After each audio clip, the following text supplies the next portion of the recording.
Bismillahirrahmanirrahim. Salam, Om Swastiastu, Namo Buddhaya, salam kebajikan, salam sehat untuk kita semua. Sebelum kita mulai, ada beberapa aturan. Mohon menggunakan nama asli untuk memudahkan interaksi dengan speaker Pak Andi, dan bila memungkinkan menggunakan background yang sama dengan saya, background Inti Indonesia, karena di akhir acara kita ada foto bersama. Bapak Ibu akan di-mute, namun bila ada pertanyaan dipersilakan untuk menulis di kolom chat yang akan dibantu dibacakan atau unmute langsung bila diberi kesempatan oleh Pak Andi. Sekilas tentang NKA, NKA adalah badan sertifikasi di mana kita ada 4 divisi. Pertama, divisi ISO yang outputnya adalah sertifikat. Kedua adalah divisi assessment di mana outputnya hanya berupa laporan-laporan. Dan ketiga adalah divisi training di mana webinar kita di pagi hari ini adalah salah satu outputnya. Dan terakhir adalah divisi software di mana improvement software di mana outputnya adalah software-software yang membantu Bapak Ibu untuk menjalankan ISO di perusahaan Bapak Ibu. NKA sudah berdiri kurang lebih 37 tahun dan sudah mengeluarkan sertifikat kurang lebih 60.000. Kita beroperasi di 100 negara termasuk Indonesia dan tingkat kepuasan pelanggan cukup memuaskan dengan rata-rata kurang lebih 10 tahun. Karyawan kita di seluruh dunia kurang lebih ada 1.000 orang. Diinfokan event kita di pagi hari ini gratis alias tidak berbayar. Namun bila Bapak Ibu ingin mendapatkan sertifikat seperti di sebelah kiri, e-materi, bonus 2 e-book, dan rekaman webinar di pagi hari ini ada sedikit investasi sebesar 150.000. Caranya cukup mudah, cukup scan barcode-nya dan Bapak Ibu akan terhubung dengan Mas Aldo. Untuk bonusnya ada 2 dan berhubungan dengan event kita di pagi hari ini. Tanpa membuang waktu, saya persilakan Andi untuk event kita di pagi hari ini. Silakan Pak. Oh ya, baik. Saya mulai ya.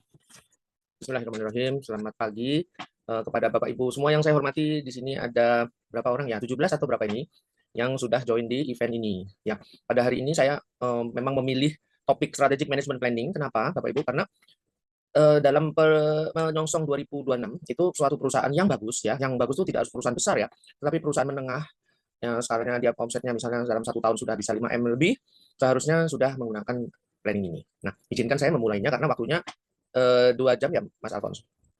Ya, Pak, 2 jam Pak sebelum ajaran zuhur Pak.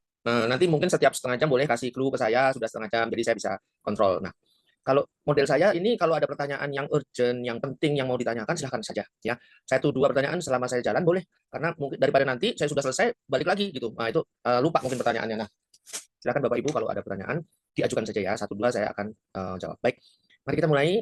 Kita bicara mengenai strategic management planning oleh saya Andi Yuniarso, SE, MM, MBA, SME, MBA. Saya izinkan sedikit sharing bahwa saya SE-nya dari Sarjana Ekonomi Akuntansi dari Fakultas Ekonomi Universitas Indonesia atau FEUI, MM-nya dari IPMI, CME-nya dari Mount Elisa Australia, asli jasanya, MBA dari Monash juga, bisa dicek ke garis krim. Nah, saya adalah dosen sudah 22 tahun, malang melintang di 10 universitas, di STI EKB, Supra, Universitas Bakri, Perbanas, Mercu Buana, terus Nusa Putra, ya, terus juga Profesor Yohanes Surya, saya pernah jadi direktur juga untuk melatih mahasiswa-mahasiswa yang, bukan mahasiswa SMP dan SMA yang ke luar negeri, kompetisi di dunia, dan saya pernah memenangkan juga juara dunia bersama Profesor Yohanes Surya di Olimpiade di Papua. Nah, itu sampai dipanggil Pak Budiono karena berhasil membuat Indonesia menjadi juara dunia, juara umum. Ya. Baik, kembali ke laptop. Pada pagi ini, Saturday tanggal 15 November 2025, kita akan bicarakan di sini mengenai berapa ini poin? Ada 8 ya, tapi kira-kira mengenai what is strategic management, role of strategic itu apa. Saya coba kasih ini ya, saya kasih pointer supaya bisa saya supaya buat mengikuti Bapak Ibu nggak perlu cari-cari di mana saya ngomongnya ya. What is strategic management and the role of strategic management, why it is important, and then what are the 5 step of strategic. Ini saya kasih 5 step di sini, sebetulnya ada beberapa yang lain ya, ada 8 step, ada 7 step dari McKinsey dan macam-macam. Jadi saya karena saya dosen ya, saya dosen, jadi kira-kira ada 3 teori atau 4 teori yang saya bikin mengenai strategic management. Tapi saya di sini lebih banyak nanti pada waktu tanggal 26 27 ya, Mas Alphonse. 27-28 November 2025 Pak. Oh ya, tanggal 27-28 lengkapnya. Ya, 27-28 November nanti itu 30%, 20%, 25% teori, dan 75% lebih ke praktek dan implementasi di perusahaan-perusahaan besar dan menengah. Nah, kemudian tipe of strategic management, conclusion, dan ada tanya jawab. Cuma tanya jawabnya ini monggo silahkan Bapak Ibu kalau mau ada tanya silahkan di share saja. Oke, ini saya turunin ke sini. Ini buang ke kemana ya? Bawah ke kanan. Ups, ya udah. Baik, saya taruh di atas. Baik, what is business strategic management? Business strategic is a set of competitive move and action. Nah, ini that business use to attract customer. Kenapa kok di sini dibilang attract customer? Karena tujuan utamanya ini Pak, Bapak Ibu, ya utamanya adalah mencari buyer, menjual, ya, jual produk maupun jual jasa. Jadi strateginya itu bagaimana caranya untuk menarik market, menarik buyer, dan bagaimana compete dengan sesama industri atau rival maupun dengan kondisi yang ada di ekonomi. Nanti kita lihat ya di Five Forces, ya, Mike Porter. Nah, Terus kemudian dengan planning ini ya, strategic management planning ini kita memperkuat strength performance kita dan juga achieve organization goals ya. Supaya kita terarah menuju kemana nya diarahkan ya. Seperti kita kalau mau pergi ke suatu tempat, kita biasanya lihat kalau tempatnya itu agak asing, kita lihat di Google Map atau tempat yang kita sudah tahu tetapi kita mau tahu apa macet atau tidak, jalan mana alternatifnya. Nah, ini pentingnya strategic management dan planning. It's outline how business should be carried out to reach the desired ends atau goals atau target ya. Acting, taktik ya, taktik-taktik banyak yang dijatuhkan jadi strategi untuk reach the target. Nah, kita lanjut ya Bapak Ibu ya. Kalau ada pertanyaan, please. Important of strategic management ini kita mulai dari sini dulu nih Bapak Ibu ya. Achieve long term goals. Kita mau cari long term goals itu mencapainya itu apa sih gitu ya. Nah, kalau yang kita mau cari perusahaan ini mau mencari 10 tahun kemudian itu terlalu utopia ya, terlalu jauh. 5 tahun cukup jauh. Cukup 3 tahun ke depan. Nah, kalau bikin planning biasanya setiap tahun ya, 1 tahun kita buat planningnya apa yang kita mau cari, targetnya apa, dan nanti kita bantu dengan alat metode namanya balance scorecard dan kita evaluasi variasi nanti kita lihat sebetulnya nanti di dalam detailnya tuh nanti ya. Kalau sekarang ini 2 jam ini saya kasih overview aja gitu. Tapi bagi Bapak Ibu yang punya perusahaan, yang manajer atau director untuk corporate development bisa pakai ini template-nya untuk mengingatkan karena ini template-nya ini tidak hanya teori tetapi sebetulnya saya sampai nanti kalau nantinya akan saya tambah dengan AI. Jadi bagaimana membuat planning dengan AI karena biasanya kita membuat planning manual ya, tapi zaman now sudah pakai AI.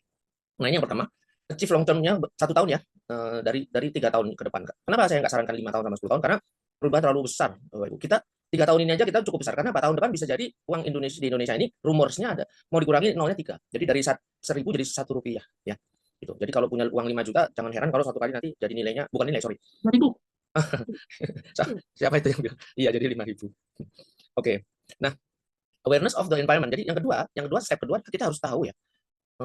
Apa sih di lingkungan kita ini awareness environment ini environment bisnis ya Bapak Ibu ya. Strength, weakness, opportunity and threat. Ya kan kalau strength, opportunity and threat ini kan eksternal. Nah, di sinilah yang kita lihat ya, opportunity and threat di market sambil juga melihat apa kekuatan dan kelemahan kita di internalnya dari strength and weakness internal. Tapi kalau yang environment ini itu di sini, opportunity and threat. Nah, ini teorinya sih mudah ya, cuma ditulis begini, tapi bagaimana cara melihatnya? Masa iya kita bisa lihat bagaimana? Misalnya kita punya, saya banyak konsultasi sama restoran ini baru belakangan ini, karena banyak bisnis restoran ini banyak berkembang. Nah, itu ditanya bagaimana caranya mengetahui opportunity dan threat di bidang kuliner. Nah, bagaimana mengetahui kekuatan dari saingan kita? Nah, itu sulit itu, tapi ada caranya. Oke, kita lanjut ya. Setelah yang kedua, yang ketiga, kita improve organization structure. Organization structure ini bukan cuma struktur organisasi, tapi juga meningkatkan KPI kita, key performance indicator. Nah, pertanyaannya, perusahaan Bapak Ibu dicatat nggak? Dinilai nggak KPI-nya? Nah, kalau nggak dinilai, saya sarankan cobalah menilai. Ada yang metodenya detail, ada yang metodenya simple. Ya. KPI. Kalau perusahaan mahal, harusnya pakai software untuk melihat KPI-nya. Saya adalah representatif dari Soltius untuk penjualan SAP, ya, SAP software. Untuk UKM juga ada yang harganya software-nya cuma sekitar 1,4 miliar, 250 juta, murah bagi SAP. Karena kalau SAP full corporate itu nilainya 2 miliar untuk software-nya saja. Kalau UKM cukup 250 juta. Tapi ada juga KPI yang lain yang lebih murah, 25 juta juga ada. Cuma ya begitulah, ada harga, ada kualitas. Ya. 250 juta mengukur KPI, turun lagi ke 25 juta ada gitu ya. Tapi ya simpel.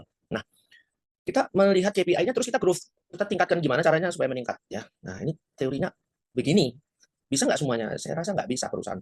Ada KPI kita ukur 20 KPI atau 10 minimum KPI, 10-10-nya kita meningkatkan, belum tentu bisa karena nggak ada duitnya. Tidak ada human resources-nya nggak cukup pinter, tidak ada marketnya nggak cukup. Operator yang di dalamnya itu ada fasilitas apa? Misalnya restorannya nggak bisa mendukung ya. Ini KPI ini tapi harus diukur dulu. Kalau tidak diukur, gimana caranya meningkatkan? Ya, tidak bisa. Itu harus ada pengukurannya. Itu bagusnya begitu ya. Seperti kalau kita mau cek kesehatan kita kan kita pergi ke lab, dicek kita berapa kadar gulanya, jantungnya, detaknya kita dihitung ya, tekanan darahnya itu ya atas bawah diastolik, sistolik, diastolik, ya gulanya juga, kadar asam uratnya, kadar kolesterolnya itu semua dihitung. Itu KPI manusia. Nah, perusahaan juga begitu, harus dicek KPI-nya nih, ada lab testnya nih. Kalau nggak dicek gimana tahunya bahwa perusahaan itu lemahnya di mana gitu. Saya sebagai seorang misalnya konsultan yang diminta untuk mengembangkan perusahaan Bapak Ibu atau siapapun lah, direktur Anda, bagaimana dia bisa meningkatkan perusahaan kalau tidak tahu bahwa misalnya contoh perusahaan Anda itu sebetulnya kuatnya adalah kalau di sektor A, misalnya punya 4 sektor. Di bisnis A, ya, ada 3 lagi yang tidak bagus. Yang bisnis D harus ditutup saja, karena dia akan menjadi cash out, banyak kebobolannya di situ. Nah, itu kalau nggak ada KPI-nya, nggak bisa. Nah, terus bagaimana kita mengatur growth-nya, dan ini Kaizen. Kaizen saya tambahkan di sini, kenapa? Karena ini artinya continuous improvement. Jadi saya kasih gambar spiral gini, karena dia terus-menerus ya. Di dalam manajemen, ada Jepang, ada namanya Kaizen. Ya, continuous improvement. Atau dalam Islam, juga ada mengatakan bahwa bersyukurlah Anda apabila hari ini lebih baik dari hari kemarin. Nah, itu artinya kita harusnya terus melakukan perbaikan setiap hari. Ya. Nah, idealnya begitu. Nah, kemudian lanjutnya yang ketiga, keempat, set policy. Ini kalau sudah di set ininya perubahan ini baru kita buat polisinya, ini SOP-nya, ya SOP-nya, tugas-tugasnya apa, dan juga jangan lupa budget. Kalau saya orang finance, jadi budget itu harus selalu ditulis gitu. Kalau tidak dia nggak seperti pemerintah Indonesia membuat anggaran. Perusahaan juga harusnya membuat anggaran ini. Kalau tidak bisa cash-nya nggak terkontrol dan itu berbahaya. Bisa default ya, harus bayar utang, ternyata cash pada saat itu tidak tersedia. Nah, kemudian setelah itu semua baru implementasi ya. Take initiative itu maksudnya act the operation-nya, karena ini semua yang di atas ini 1 2 3 4 4 ini 5. 1 2 3 4-nya ini adalah 1 2 3 4-nya ini adalah suatu dokumentasi, evaluasi. Di 5 ini adalah operation-nya. Ini betul-betul di 5 ini adalah yang actual-nya di factory ataupun di production ataupun di sales-nya, tergantung perusahaannya itu apa gitu ya. Nah, lanjut ya. Ini coret-coretan ini nanti kalau saya keluar ini tinggal ditekan sekali, discard, dia langsung hilang. Ya, jadi Mas Alvan nggak usah khawatir. Ini nanti kalau saya discard langsung dalam waktu 1 detik hilang semua. Yang coretan saya ya, materinya sih tetap. Nah, lanjut. Ini tulisannya apa nih? Strategic Management Overview. Ya, saya mulai dari sini, goal setting. Ya, ini mengulang saja ya Bapak Ibu ya. Nggak saya detailkan. Udah tahu ya tadi targetnya apa, 1 tahunnya apa ya. 1 tahun lah kita settingnya dari Januari 2026 sampai Desember 2026. Environmental scanning. Ini yaitu nanti kita lihat di 5 forces ya. Karena ini adalah eksternal. Eksternal itu berarti adalah opportunity dan threat. Nah, scanning. Terus kemudian strategi formulation. Tapi sebelum strategi ini dibuat, kita juga SWOT itu berarti ada SW-nya. SW-nya atau strength and weakness itu internal. Kalau external opportunity and threat. Oke. Terus kemudian setelah SWOT, dari SWOT ini baru nanti dibuat kita mana alternatif plan A yang bagus dan kemudian plan B untuk secondary ya. Plan A, plan B cukup ya. Paling tidak dia harus punya 2 plan ini yang bagus-bagus. Saya pernah dulu jadi asisten direktur keuangan di Bakri. Saya dulu membantu juga tim di finance. Ya, divisinya saya finance, asisten to CFO. Saya Bakri biasanya buatnya 3 sampai dengan C ya. Finance-nya. Strategi A, strategi B, dan strategi C. Ini lengkap, ini B dan C-nya ini lengkap. Jadi begitu ada kejadian yang diprediksi bakalan muncul, yang kita tidak tahu, yang diprediksi bakalan muncul B, itu kita sudah tahu apa yang harus dilakukan. Muncul lagi yang prediksi kejadian yang lain yang tidak, yang kita prediksi bisa tetapi belum, nah, muncul ya. Nah, itu kita lari ke planning stage. Jadi cepat, adjustment-nya cepat ya. Ini. Kalau belum, bayangkan cuma A doang, A saja. Itu bikin B-nya bisa makan waktu berapa itu? Seminggu? Bagus kalau seminggu, kalau sebulan sudah kehilangan opportunity. Oke. Dibikin strategi information, kemudian diimplementasi, kemudian dievaluasi. Betul nggak nih strateginya ini ada misalnya 10 plan ya, dari mulai nomor 1 sampai nomor 10. Nah, ini dilihat performanya. Mana yang bagus, ini ada yang grafiknya tinggi, mana yang tidak. Siapa orang-orang yang support, siapa yang orang yang keteteran, siapa yang perlu di training, siapa yang perlu di coach, siapa yang perlu di guide dan whatever. Ini semua ini berholistik ya untuk mencapai target. Kemudian strategic alignment, kalau misalnya ada yang meleset, ini ke sini, target di sini dikembalikan ke target. Alignment terus ya, terus-terusan seperti mobil yang bisa berkendara dalam kecepatan 120 km tanpa sopir. Nah, dia ada yang namanya strategic alignment-nya sesuai dengan jalur jalannya. Ya, kameranya ada depan, belakang, kiri kanan, dan juga GPS. Nah, itu dia alignment-nya luar biasa, jalannya per 10 detik gitu ya. Jadi nggak akan nabrak. Nah, ini di perusahaan juga harus ada. Kalau nggak pakai software, dibayangkan bagaimana caranya gitu. Nah, makanya saya sarankan lebih baik pakai software. Ada yang murah kok, 25 juta, ada yang 250 juta, ada yang 2 miliar. Nah, adaptability dan agility ini ketangguhan perusahaan ini, agile ini bisa nggak nih menghadapi turbulensi begini ya, yang mana harga emas naik ya, terus sempat turun naik lagi sekarang. Harga rupiahnya yang tadinya 1.000 jadi mungkin nggak tahu ya jadi Rp1. Terus what do we do ya, what do we do. Nah, ini emas ini emasnya naik begini. Nah, terus harga-harga lain juga sekarang udah mulai naik, sementara harga tekstil turun. Kenapa? Karena China import.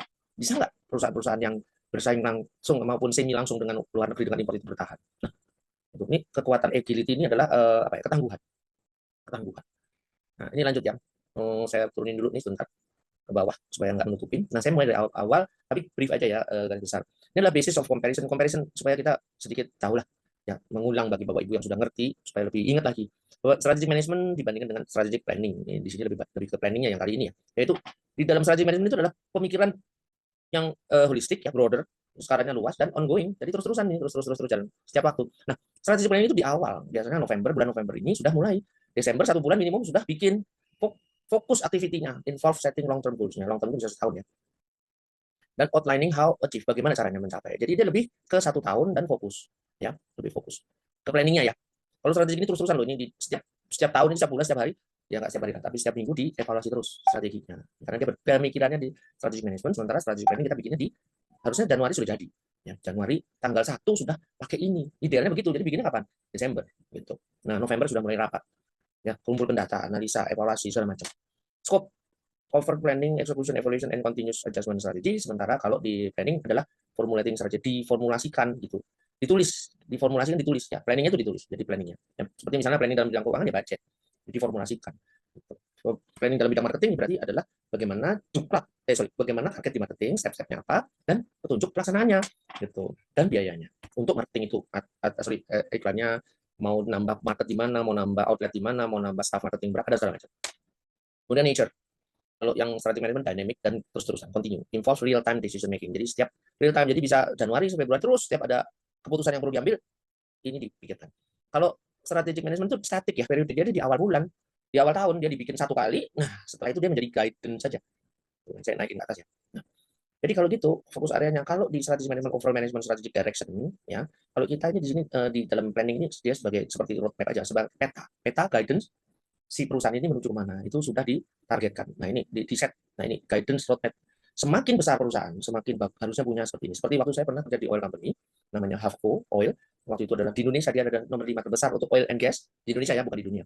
Kalau di dunia mungkin ranking 25 gitu. Tapi kalau di Indonesia ranking 5 karena ada gasnya. Nah, perusahaan yang lain biasanya besar di oil. Nah, misalnya kayak Arco, Stanvac, Caltex dan segala macam, Havco besar di gas. Nah, itu kita punya 150 cost center. Bayangkan satu tahunnya kita bikin itu sekitar dana yang kita harus alokasikan itu 50 miliar untuk operasi satu tahun. 50 miliar itu rolling ya, setiap bulannya, bukan totalnya satu tahun 50 miliar, bukan. Satu tahunnya bisa sekitar setengah T omsetnya ya, perputarannya omsetnya. Tapi kalau biayanya sendiri 50 miliar satu bulan kali satu tahun kan, tapi dia rolling. Ya ada income pakai lagi setiap bulan. Nah, 150 cost center. Jadi kalau tanpa budget, bayangkan bagaimana divisi-divisi itu, subdivisi itu kebingungan untuk membelanjakan atau mengoperasikan karena nggak ada guidance. Tapi kalau sudah dibikin, dia udah tahu, oh budget saya untuk bulan ini segini, untuk beli apa. Udah ditulis di situ, detail. Bagian purchasing itu detail dia. Jadi suatu kali ada perusahaan, ada suatu divisi, misalnya divisi apa, service gitu ya. Dia apa yang harus diservis? Apakah pompa minyaknya, pompa gasnya? Itu tipenya itu udah ditulis di situ, tipe ini akan diservis kalau nggak kapan, atau yang ada yang di overhaul, atau ada yang diganti. Itu semua ditulis detail. Yang bikin siapa? Ya divisi itu. Dibikinnya kapan? Bulan November. Di recapnya bulan Desember. Terus saya kemudian bagian waktu itu di bagian budget and reporting. Jadi saya masukkan semua itu, ada 5 orang staff sama teman-teman saya yang lain, itu kita bikin semua sehingga menjadi suatu guidance yang tebelnya sekitar 100 lembar ya, detail gitu. Nah itu nanti kita kasih kepada mereka sesuai dengan divisi masing-masing. Jadi menjadi guidance atau roadmap. Itu planning tuh menarik ya bagi yang seneng ya. Kebetulan saya senang komputer dan finance. Nah ini saya sebagai kita pencerahan dan ilmu juga bagi yang perlu.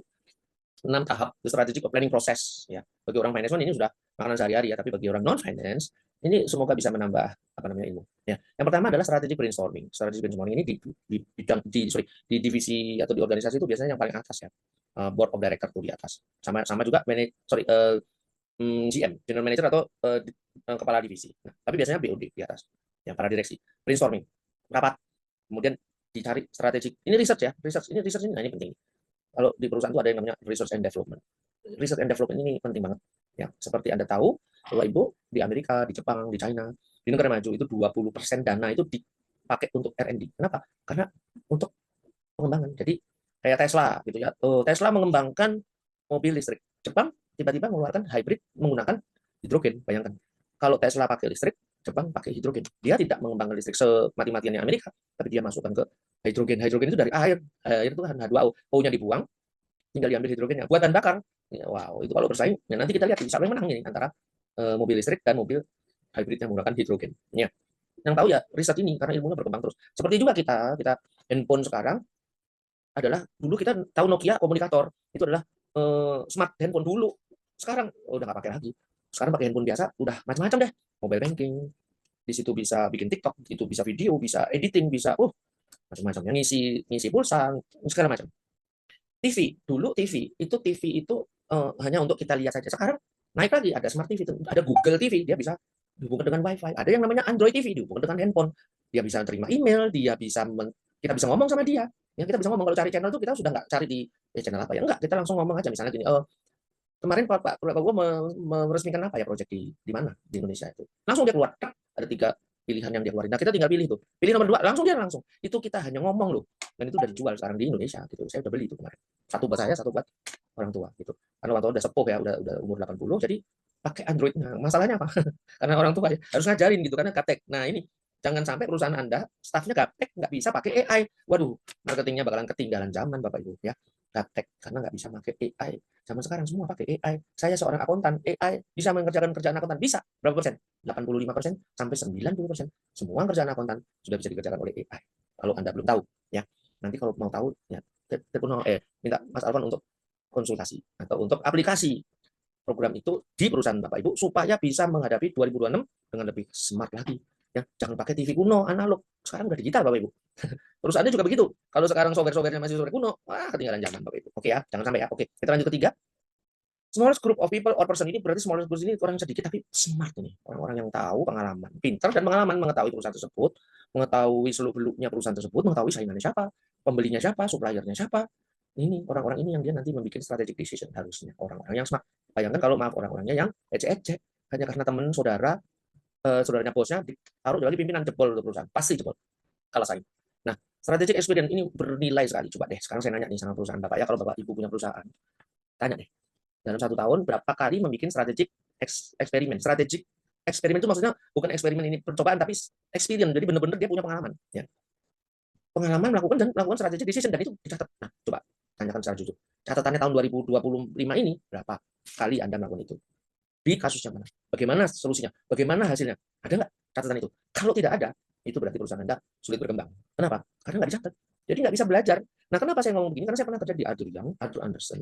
Saya pernah kerjasama dengan waktu di Bakri juga dengan berbagai konsultan lain seperti Booz Allen Hamilton, Boston Consultant Group, Solomon Brothers, dari apa namanya dari konsultan-konsultan besar yang lainnya, ya Cooper and Lybrand dan segala macam. Mereka selalu di dalam bank datanya itu mencatat semua strategic cases, semua strategi, dan bagaimana implementasinya, apa yang dilakukan, analisanya bagaimana, hasilnya bagaimana. Itu mereka catat semua. Dan itu menjadi pelajaran terus-menerus, menambah bank data mereka yang bisa dipelajari semua staffnya. Staff konsultan ya waktu itu. Atau juga nanti mereka berikan jasa itu ke klien. Gitu. Dan mereka bisa tinggal search. Tuh.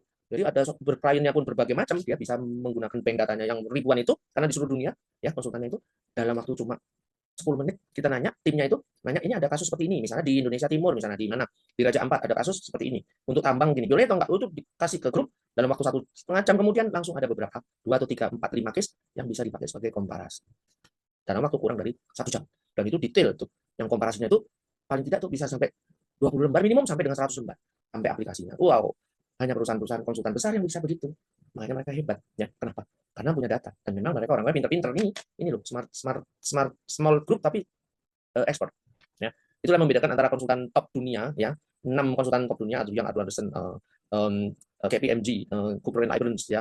Nah, itu semua itu mereka menjadi yang top. Kenapa?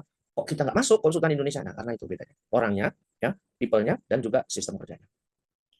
Kemudian strategic alignment with operation. Ini link and match. Link and match. Ya, antara strategi dan operasinya nyambung nggak nih? Nyambung nggak? Jangan-jangan cuma strateginya saja jalan, ada dibuat, tapi operasinya jalan sendiri gitu. Nggak ada connect ini, nggak antara strategi sama operation itu nggak connect gitu. Nggak connect, ya. Keputus. Atau bukan keputus, tapi nggak connect aja. Yang satunya menuju ke sana, yang operasinya menuju ke sini. Gimana? Gimana bisa jalan gitu ya? Itu. Inilah yang harus dicek terus. Jangan sampai ada suatu program yang buat adalah orang dari atas, board of director, tetapi begitu sampai di bawahan, lain lagi operasinya. Jadi bikin strateginya bagus, tapi pelaksanaannya nggak ada. Atau hanya sekitar 20%. Gitu. Bisa jadi, sangat bisa. Saya pernah mengalami, oh iya, selama saya kerja di Arthur Andersen, kalau Arthur Andersen saya belum sempat dapat klien ya. Tapi waktu di Arthur Young saya dapat klien besar ya, multinational company, top 5 dunia untuk oil, saya nggak sebut karena sensitif. Dan itu ini yang terjadi. Padahal perusahaannya besar. Kenapa? Bukan karena sistemnya yang salah, tetapi orangnya, Bapak Ibu. Budaya kerja Indonesia. Ya, kalau nggak ada yang diawasi, ini bisa kemana-mana nih staff nih. Ya, itu orang Indonesia itu harus diawasi. Maaf, memang kenyataannya begitu. Ya, di dunia juga harus diawasi. Makanya ada yang kontrol, selalu ada yang kontrol. Tapi ya, kalau Indonesia nggak diawasi bisa 80% belayar kemana-mana. Ya. Nah, kemudian planning, integration, and communication. Ini terus, ini integration, ini holistik. Ya, integrasi itu berarti antara marketing, production, human resources, finance, strategic management yang mengelola 4 ini. Semuanya integrasi satu persatu, sinerginya tuh kuat, itu satu sama lain itu saling terus bergerak bersama dalam satu kendali dan dalam satu mekanisme yang terstruktur dan semuanya terorganize secara elektronik, secara standar operation prosedur, dan semua manajernya tahu, yang di atas ya, board of director tahu progresnya di mana. Nah, dan terus berkomunikasi dibantu sama aplikasi. Ya nggak mungkin kalau punya pegawai 200, apalagi 2000. Dulu saya kerja di oil company 2000 orang, gimana mau komunikasi? Satu orang kirim WA gitu. Dulu nggak ada WA, SMS nggak mungkin. Nah, bagaimana caranya? Dibantu sama aplikasi. Aplikasinya apa? Nanti saya kasih lihat. Kasih lihat aja ya, tapi nggak terangin ya, karena waktunya. Izin Pak, Ya, mungkin ada bisa, pertanyaan? iya Pak. Boleh, silakan. Dipersilakan Bapak Ibu bila ada pertanyaan dari materi sebelumnya untuk langsung unmute atau tulis di kolom chat. Nanti akan dibantu dibacakan. Kalau kalau chat tolong dibantu Mas Alfon. Baik Pak. Silakan Bapak Ibu. Kalau tidak ada dari peserta, mungkin saya Pak ya. Hmm, boleh. Kan tadi di 2 slide sebelumnya ada perbandingan antara strategic, Oh ini. iya Pak, Hmm, sama strategic planning sama strategic management. ya. Itu yang lebih penting kira-kira yang mana Pak? Nggak ada yang lebih penting, sama aja gitu. Strategic management itu pemikirannya, ya, dan dia setiap hari soalnya. Kalau strategic planning itu bikin di awal tahun biasanya. Nanti direvisinya biasanya paling Juni baru direvisi. Dia nggak bisa direvisi setiap bulan harusnya kalau bagus. Karena kalau direvisi setiap bulan sama aja nggak bikin planning aja, ya kan? Kalau setiap bulan direvisi terus, gitu. Kecuali kalau revisinya kecil-kecil, oke. Jadi strategic management itu adalah cara berpikir dan bertindaknya secara strategis. Strategic planning adalah penulisannya dan setting roadmap-nya gitu. Jadi dua-duanya untuk perusahaan wajib ya Pak? Dan sangat penting ya? Strategic planning itu saya sarankan pakai, tapi biasanya perusahaan Indonesia, perusahaan menengah aja nggak pakai, Pak. Perusahaan menengah Indonesia itu nggak pakai. Mereka mengandalkan kepandaian. Mereka merasa bahwa yang penting saya tuh udah jago nih. Selama ini bapak saya juga melakukannya begitu, ibu saya melakukan begitu, orang tua saya dulu menjalankan bisnisnya begitu. Saya juga sebagai ahli waris atau penerus itu ya udahlah pokoknya berjalan berdasarkan intuisi. Nah ini kelemahan perusahaan-perusahaan menengah Indonesia. Tapi kalau perusahaan-perusahaan besar, apalagi Indonesia ya, sembilan naga atau perusahaan besar lah ya multinational company seperti perusahaan Amerika, Korea, Jepang yang gede-gede itu semuanya pakai planning, strategic planning itu pakai gitu, pakai mereka buat itu setiap tahun itu awal tahun dipakai itu bedanya perusahaan besar sama perusahaan menengah. Apalagi perusahaan kecil nggak bahas lah. Kalau perusahaan kecil ya bikin warung gitu, bikin home industry nggak pakai Pak, planning mereka nggak, aduh ngapain sih bikin planning gitu gitu. Ya Baik gitu. Pak, terima kasih. Ya sama. Dipersilakan untuk Bapak Ibu yang lain bila ada pertanyaan bisa langsung unmute. Silakan Bapak Ibu, ini udah 25 orang ya, oke. Ya. Eh, oke, siapa Oh aja ini ada? ada Pak, Oke, dari Pak Binsar, saya bacakan ya Pak. silakan. Apakah strategic planning metode top down dan bottom up punya kelebihan dan kekurangan? Oke, Mohon terima kasih Pak Binsar Horas. Jadi gini Pak Binsar, kalau kita ke perusahaan Jepang itu bottom up, dari bawah ke atas Pak. Mereka menghargai sekali input dari orang lapangan. Itu perusahaan gaya Jepang. Kalau perusahaan Amerika top down, yang penting orang atas, board of director. Dia yang paling pintar, dia menentukan dari atas, dia bentuk strateginya, dia turunkan ke bawah. Nih, laksanakan. Nah, jadi gimana? Saya waktu di Bakri ada perusahaan yang join sama Mitsubishi. Itu perusahaan di Bakri. Cara strateginya gimana? Mereka kalau bikin rapat nih, strategi brainstorming ini, dia nih ikut ke sini nih, sorry ini agak coret-coret. Nih, ke smallest group ini, itu dia banyak melibatkan orang ya, people ya, yang ahli di bidangnya. Nah kan, dan ini adalah orang lapangan. Itu kalau Jepang brainstormingnya ngajak ahlinya. Kalau orang Amerika ada perusahaan Bakri yang kerjasama sama perusahaan Amerika juga di bidang power plant ya, Tanjung Jati A. Itu dia strategi planning yang buat apa? Board of director. Udah paling sama chief engineer. Udah stop di sini, di atas ini. Jadi kalau di segitiga organisasi itu bikinnya di sini nih. Nih. Kalau Jepang bikinnya di bawah ini, orang-orang ini ditanyain, gimana nih? Nah, itulah bedanya. Top down dan bottom up. Nah, top down ini, top down. Top ke bawah atau bottom up. Nah, kalau ditanya bagusan mana? Kalau saya kombinasiin ini Pak. Waktu saya pernah kerja di oil company, saya kombinasiin ini, saya tanya dari bawahan, Anda mau bikin budget seperti apa? Saya tanya ke atasan, Bapak mau targetnya seperti apa? Dan saya bikin ini dua ini jadi satu. Target atas ketemu, target bawah ketemu. Nah, itu makanya saya sempat jadi direktur. Usia saya waktu itu masih kepala 3, udah jadi direktur tuh Pak. Gara-gara ini bisa menggabungkan bottom up sama top down. Nah, ini kalau yang dengar mau jadi yang belum jadi direktur di usia kepala 3, ayo boleh. Gitu. Boleh itu maksudnya pakai loh itu strategi itu. Kalau belum tahu caranya gimana ya udah nanti bilang sama Mas Alfon. Mas Alfon buka kelas ya untuk bikin para apa ya? Yang bukan entrepreneur, yang employee untuk saya bisa jadi direktur cepat. Nah, itu bisa kita buka kelas ya Mas Alfon. Oke, ada lagi pertanyaannya? ada satu lagi Pak, Silakan. dari Pak Teguh Arifin. Strategic management adalah KPI holding, sedangkan Oh. strategic planning merupakan IQ. Waduh, kalau saya nggak terlalu familiar dengan IQ Pak. Itu, jadi saya nggak bisa ngomong. Ya, saya nggak mau ngomong kalau saya belum punya pengalaman. Tapi kalau KPI, wah, saya pernah kerja di perusahaan banyak ya, ada 10 lah ya, yang besar. KPI itu dibikin. Jadi KPI-nya apa? Gitu. Jadi contoh ya. Ada suatu perusahaan ini bagus nih mengenai KPI. Ada suatu perusahaan adalah marmer, perusahaan marmer baru. Ya, saya nggak sebut nih siapa yang bikin, nggak sebut karena sensitif, orangnya masih hidup nih yang punya. Saya diminta untuk corporate development. Jadi membantu HRD memilih direkturnya siapa. Udah dipilih direktur, ada direktur utama, direktur tambangnya marmer, dan direktur marketing dan direktur operasi.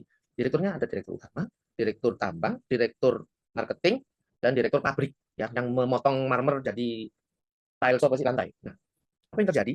Ya, dibilang KPI-nya harus produksi harus bagus, harus kualitasnya bla bla bla. Marketingnya harus segera menjual, targetnya tahun depan sekian sekian sekian M.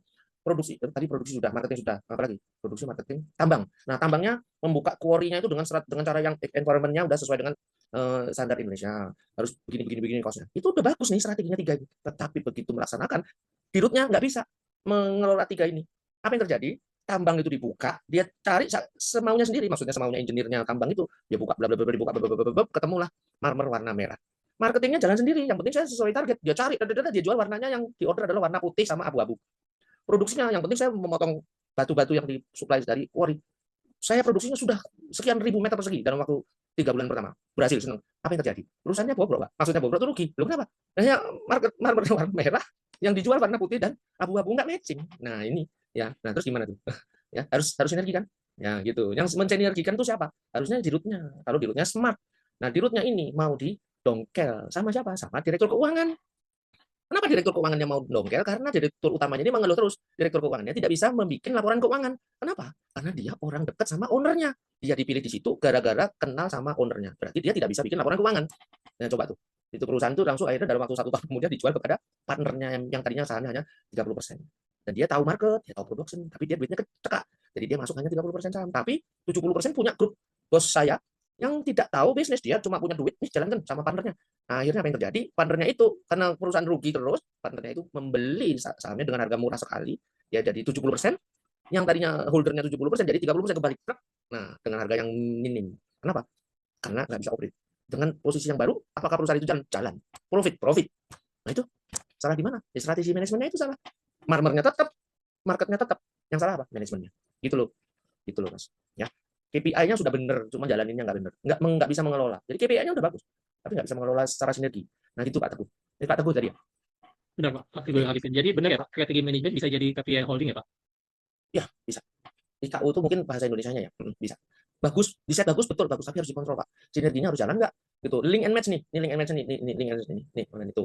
Link and match-nya, strategi alignment antara strategi dan operasinya itu harus matching nih, harus nyambung, harus searah dan nyambung. Kalau enggak, ya maaf, strateginya aja bagus, di atas kertas bagus, tetapi tidak begitu dijalankan tidak matching satu sama lain, pergi kemana-mana.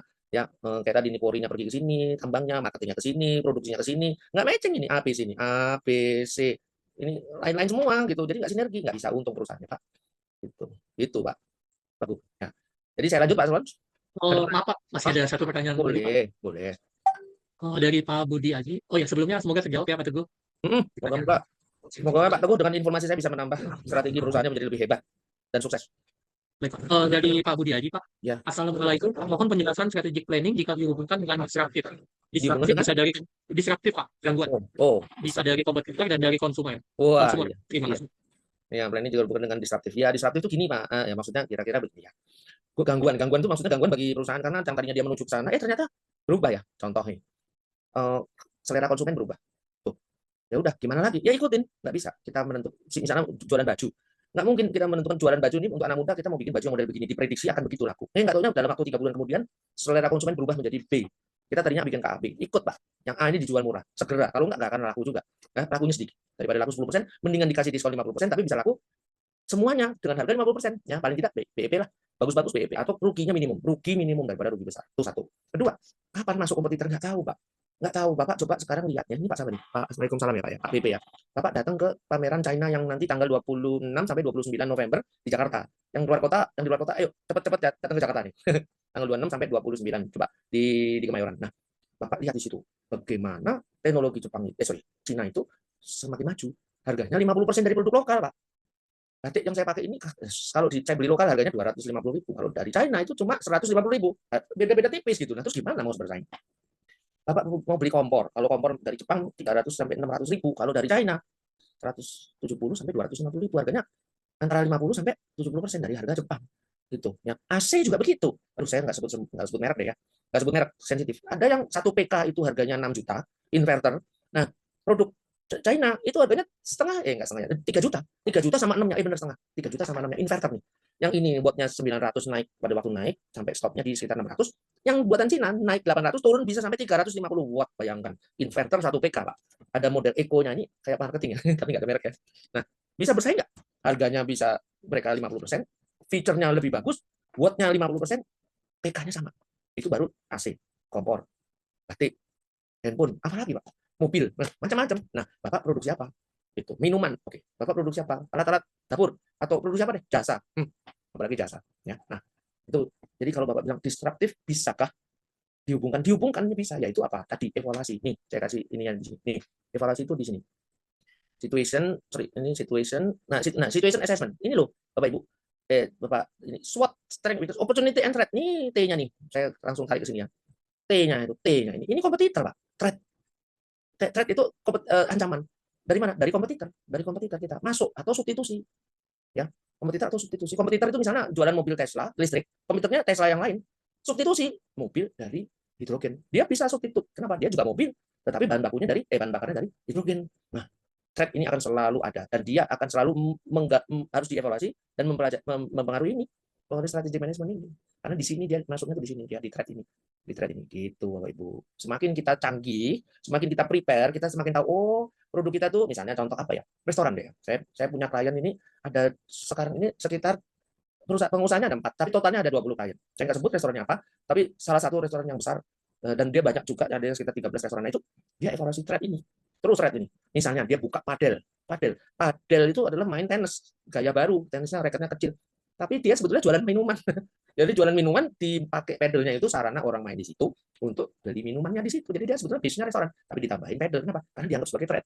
Orang udah nggak ke restoran lagi karena hari-harinya di Jakarta loh ya, itu banyak anak-anak muda yang pengusaha eksekutif muda yang pulang kantor main di padel. Nah, dia bikin restoran satu yang ada padelnya. Jadi padelnya ada restorannya. Gitu, Pak. Ini threat-nya diambil sebagai strength gitu. Ini konsultasi gratis nih Mas Alfon. Ya kita kata ya ingat Pak Jovi, kita namanya sedekah ilmu. Oke, lanjut. Baik Pak, terima kasih, semoga terjawab ya kalau jadi pertanyaannya. Kita lanjut ya Pak. Lanjut ya. Sorry. Nanti dulu ini sebentar, mana kursor saya. Oh, ini dia. Kursornya nggak kelihatan. Ini saya turunin ke kiri dulu deh. Nah, kita lihat ya, strategi manajemen itu dari mulai sekitar evaluasi dulu, analisa lingkungan, ya lingkungan itu lingkungan bisnis dari SWOT tadi, strength, weakness, opportunity, threat. Opportunity itu peluang ini opportunity tadi. Kalau ada padel itu opportunity nih, opportunity kan peluang baru yang tadinya nggak, orang anak-anak muda yang baru kerja, yang di bawah 30 tahun masih single, ya pulang kantor mereka masih sehat, badannya masih ini, pulang kantor bayangkan jam berapa tuh, jam 6, jam 7, mampirnya ke padel dulu sampai jam 9 malam mereka. Nggak langsung pulang tuh karena mereka olahraga, network, sama makan, nah minum.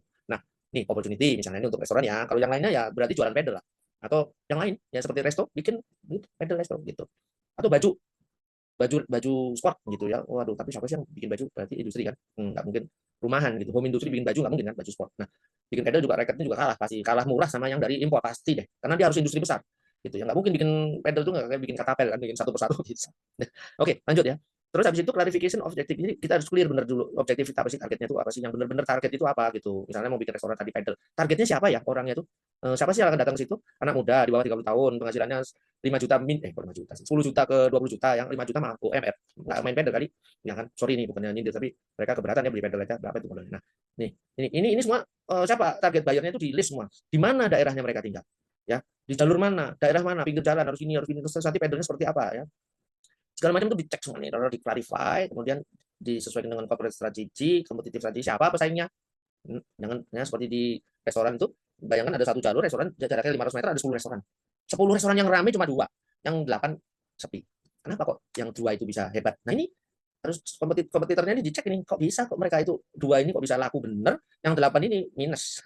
Bayar sewa bulanan aja tekor, yang sewa tempat, bayar pegawai itu tekor Pak mereka. Wah, mana bisa bertahan 1 tahun, habis tuh tabungan ya.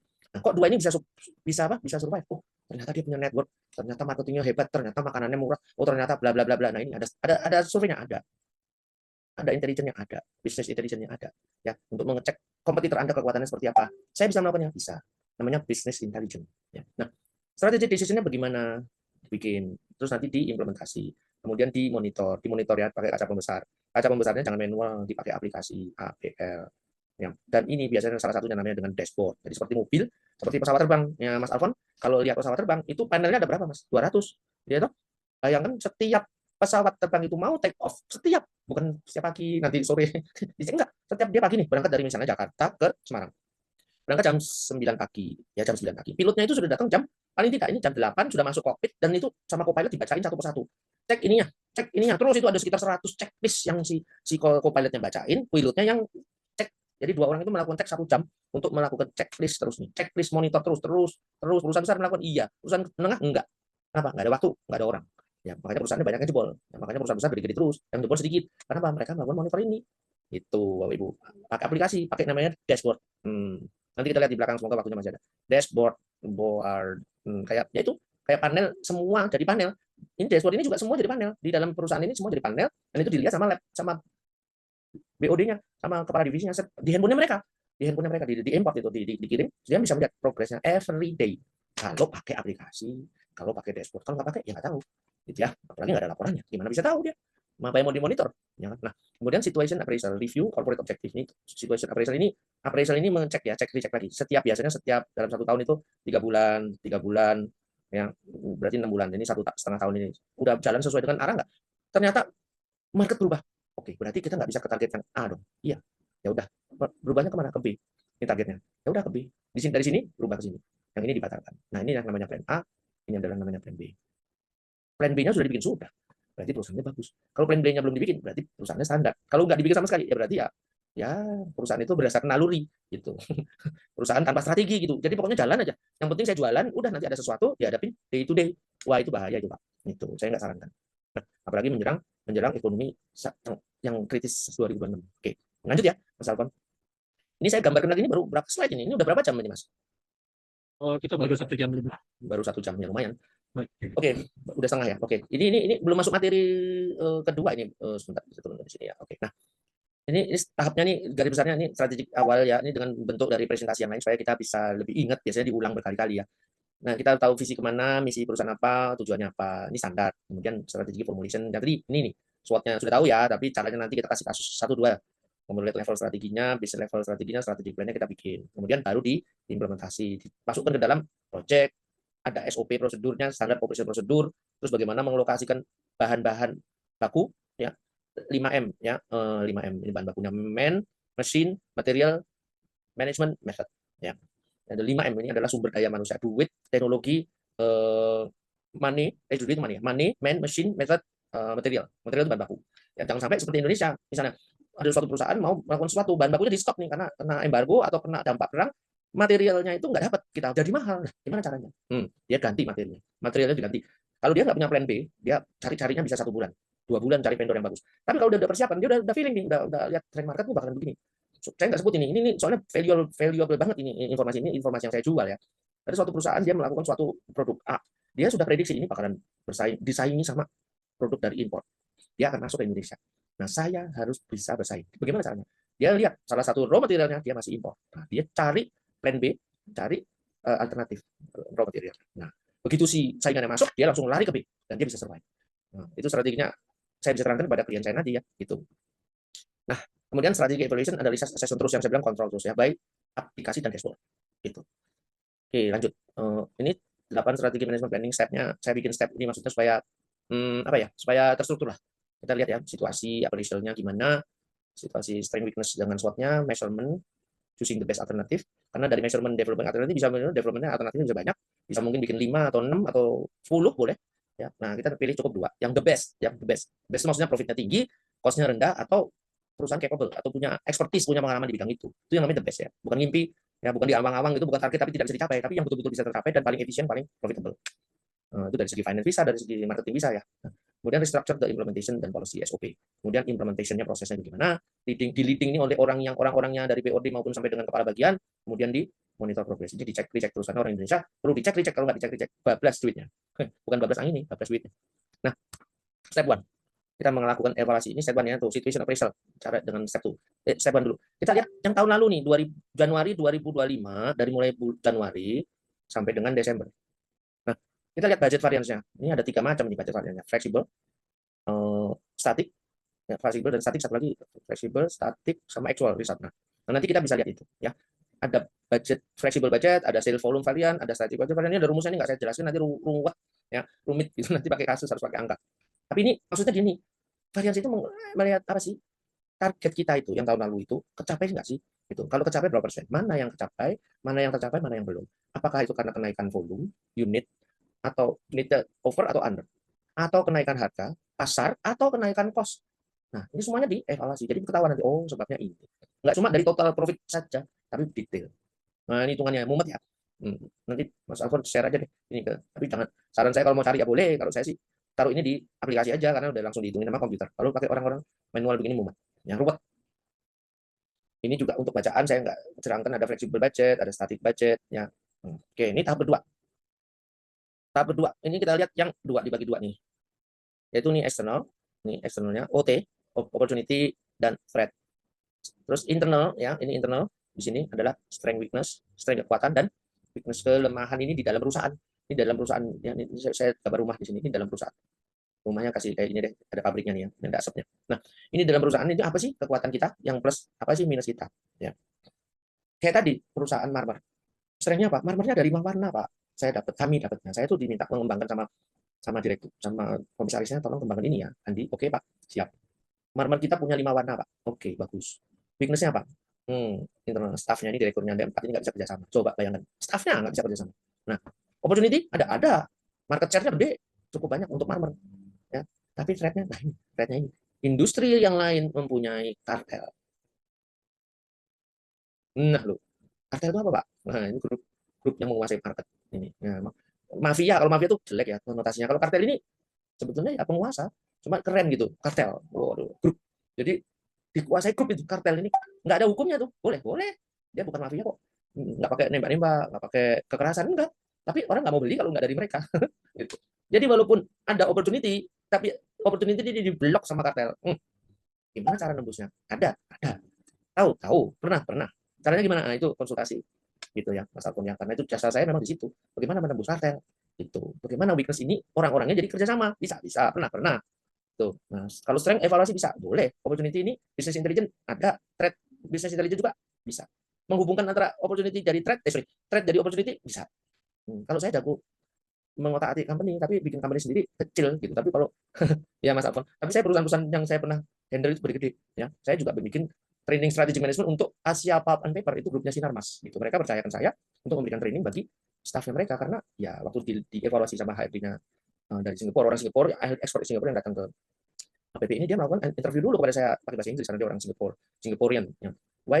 What are you going to teach our employee? Silabusnya mana? How you do that? What is the case? What is the methodology? Dia cek itu satu jam ya. Setelah dia lihat itu nggak sampai 40 menit. Nah, begitu dia bilang langsung oke. Akhirnya mereka hire saya. Nah, itu contohnya ya. Nah, begitu Bapak Ibu.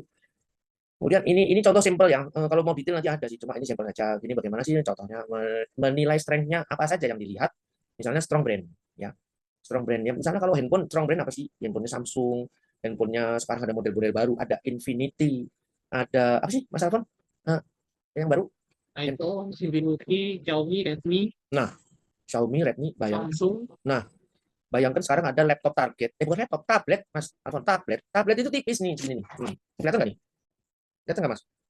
Kelihatan banget. Ini harganya 2,5 juta. Ini sama laptop saya yang harga ini, mereknya saya nggak sebut. Ini harganya, laptop saya ini harganya 8 juta. Sama ini 2,5 juta, canggih loh, enteng lagi. Dan dia pakai 3C, bayangkan ini pakai 3C. Charger pakai 3C, jadi nggak pakai charger yang itu, dia pakai 3C biasa aja bisa. Harga 2,5 juta. Dicicil 1 tahun tanpa bunga. Kalau beli laptop paling murah 8 juta sampai 10 juta yang bagus ya, yang pakai grafiknya bagus. 8 juta dibanding sama 2,5 juta. Ringan pula. Bisa nggak tuh bersaing tuh? Nah, loh. Ya, di situ loh. Ini loh, thread-nya ini sekarang ini makin gede. Nah, kemudian clients love atmosphere in Starbucks. Ini contoh Starbucks ya. Starbucks itu kenapa kok banyak sekarang ya, yang pencinta kopi atau seneng hangout itu mampirnya ke Starbucks. Ya, karena salah satunya atmosfernya, tempatnya interiornya bagus. Oke, keren, AC, tempatnya cozy ya kan. Anak-anak muda nggak mau, kalau yang income-nya 10 juta ke atas nggak mau dia di warung, dia maunya di Starbucks. Padahal satu cupnya tahu sendiri harganya berapa. Sementara di sebelahnya ada Family Mart. Family Mart dengan model minuman segini dia bisa 19.000, 21.000 sama tax. Yang di sebelah sananya 3 kali lipat. Cuma bedanya kenapa? Di Family Mart nggak ada tempat duduk. Nah, di Starbucks ada. Iya, itu bedanya. Nah, thread di satu tempat harganya lebih murah sepertiganya kopinya, tetapi kopi latte, kopi whatever, tapi dia tidak ada tempat duduk. Jadi kelebihannya strength-nya ini di sini nih, atmosfernya. Tuh. Family Mart mau bikin kayak gini, nah mana bisa? Belum bisa, maksudnya dia harus punya tempat yang lebih gede, sewanya banyak, siapa yang bayar? Mau kasih harga murah juga? Nggak tahu. Gitu ya. Makanya harganya mahal karena tempatnya gede, tempatnya bagus. Orang bisa duduk di situ 2 jam sambil ngerjain tugas, sambil whatever ya, hangout atau negosiasi bisnis whatever. Nggak bisa di Family Mart, tapi dia harga minumannya lebih murah. Ya. Starbucks present all over the world. Dia punya cabang ratusan, ribuan. Supply chain management ini loh. Supply chain ini dia supply-nya, barang-barangnya, bahan bakunya ini udah terorganisir. Jadi dia pasti dapat stok, murah pula. Maksudnya murah itu bersaingnya. Nah, weakness-nya produknya not customized to local taste. Ini namanya juga Starbucks ya. Ya local taste-nya ya taste Amerika lah. Ya bukan bukan taste Tiongkok, China, Jepang enggak, taste Amerika memang. Tapi namanya orang Indonesia seneng gaya Amerika ya sudah. Hotdog seneng, lebih seneng Starbucks daripada hotdog ya. Kalau hotdog mana? Perusahaan hotdog enggak ada kan? Paling itu apa Kentucky, KFC ya toh, AMW gitu. Nah, itu kan American semua itu. Nah, padahal kita punya ayam goreng itu coba yang lokal punya tuh. Ibu siapa itu? Kan jebol Bapak rugi kalah bersaing sama ayam gorengnya Amerika. Oh ya, Amerika jago goreng ya. Nah, not easy affordable in all country. Ya mungkin di daerah-daerah yang negaranya income-nya kecil ya nggak mau beli, nggak profit lah kalau bikin Starbucks. Nah, high employee turnover maksudnya apa nih? Dibilangnya bahwa staff itu sering ganti-ganti gitu loh. Ya, kerja 1 bulan ganti, 3 bulan ganti gitu. Pindah maksudnya. Nih. Macam-macam aja gara-gara kenapa itu macam-macam ya. Ada yang cuma memang pas pengen di sini dapat tawaran lebih tinggi pindah. Ya, employee turnover. Atau nggak kuat kerjanya terlalu berat ya. Threat, saturation of the US market dan segala macam ini opportunity-nya easy access to new countries dan segala macam. Nah, ini contoh yang saya tadi bahas, strength and weakness saja ya. Itu supaya yang lainnya bisa tercover. Itu. Ada pertanyaan? Silakan ya Bapak Ibu. Nah, step 3, measure and monitor. Kenapa step 8 juga? Karena monitornya juga pakai alat ini gitu. Yaitu KPI-nya nih, KPI-nya. Project A, project B, project C, D, 1, 2, E, F. Oke. Itu dilihat startnya kapan, end-nya kapan, ini timing. Kemudian berapa persen progresnya langsung kelihatan. 40, 25, 40, 12, 65, 22. Oh, berarti ini yang paling bagus. Nah, project mana nih? Project 1, startnya kapan? Terus kemudian planningnya sama actualnya hours nih. Ini planningnya ini actual bagus. Ya kan actualnya lebih rendah, bagus. Bagus. Wah, bagus banget. Dua ini nah ini halo, ada hambatan apa? Nah, kayak gitu. Ini cepat sekali nih bisa dilihatnya. Nanti baru detailnya dibuka. Tapi ini yang namanya dashboard nih. Inilah yang namanya dashboard, seperti pilot juga mengetahui si pesawatnya ini diisi bensinnya berapa persen. Gitu kan dia nggak harus pakai alat ukur, buka tangki. berapa minyak hidroliknya, tekanannya berapa, dia nggak bisa itu, berapa jam dia baru cek. Nah, dengan dashboard inilah ya sama juga seperti pilot mengendalikan pesawatnya, yaitu perusahaan. Risk dan isu. Nah, ini saya naikin dulu supaya bisa dibaca. Risk dan isu nih, ekstrim, medium, oke, aman. Ini low, ini bagus, dapat 2 centang. Ini low, oke. Ini low, oke. Ini belum ketahuan, belum diukur. Nah, jadi dari 1, 2, 3 paling berbahaya medium ini lumayan gede nih. Di sini yang risikonya. Apalagi ada yang ekstrim. Ini bahaya nih. Ini harus dicek gitu. Ekstrimnya kenapa nih? Gitu. Ya Bapak Ibu, kalau dibantu sama dashboard cepet banget, dalam waktu 5 menit ketahuan semua. Bayangkan kalau nggak punya kayak gini, proyeknya ada 10, mati dah. Ya kan? Mati lah. Itu mau gimana board of director mengelola, nggak bisa. Ya. Nah, ini dashboardnya KPI dashboard. Oh, zaman sekarang kok manual. Aduh, ketinggalan zaman Pak. Itu. Kecuali kalau perusahaan Anda bagus ya, bagus manajemennya, walaupun manual, syukur alhamdulillah. Ya sukses ya, salam sukses. Tapi kalau enggak, ya sudah saatnya untuk melakukan dengan tambahan perkuatan dari sistem dashboard.